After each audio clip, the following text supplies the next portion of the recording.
May mga nagtatanong sa akin dun sa comment kung kumusta daw yung mga performance ng mga ina-upgrade ko about dito sa ating rider na FI. So makikita nyo man doon sa vlog ko, talagang ito'y winawalwal ko ng ride.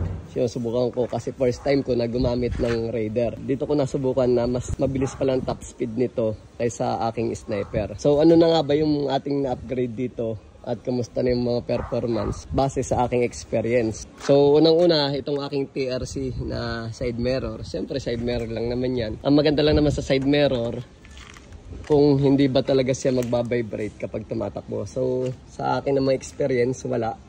Parang stock pa rin. Yung design lang ang pagkakaiba.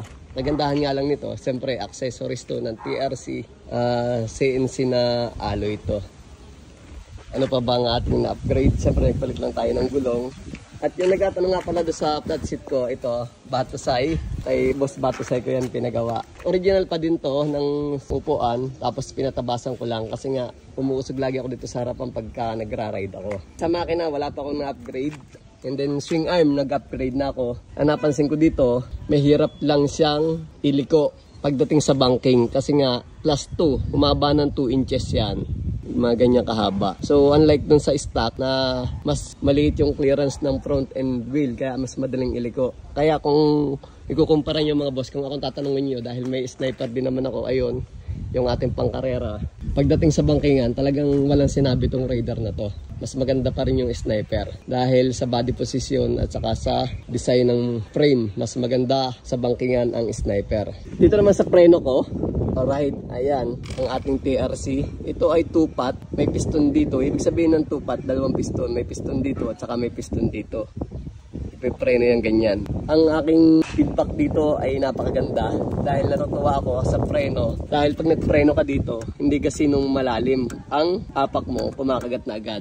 Tapos, alam niyo yung parang naka-ABS ang design nito. Malumanay na preno na pagkagat. Tapos, pagka sinagad mo ng apak, doon nagkakaroon ng emergency brake. Kumbaga kagat pa kagat. Ang sarap niyang gamitin lalo na pag nagko-cornering ka. Siyempre, bawat corner mo, mamimreno ko ng konti para makabuelo ang motor. Kumpak na kumpak ang pagkakadesign nito. Itong TRC na caliper sa ulihan.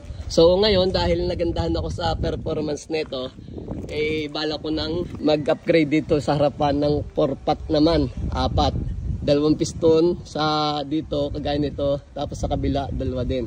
4-pot ang ilalagay natin mga boss. At lagi kong sinasabi ang ating TRC na fully adjustable shock. Lagi kong pinagmamalaki dahil napakaganda naman talaga. Na-adjust mo dito yung compression dito. Alright, ayan, sa maitim na yan. Tapos yung rebound dito maitim sa ilalim. Ayan, adjust yan dyan. Pwede mo laruin, depende sa timbang mo. At siyempre yung preload yung sa taas. Kahit naka-steady na yun, yun lang naman ay clearance lang naman yun ng spring. Ayan. Shoutout nga pala dun sa aso ng kapitbahay ko.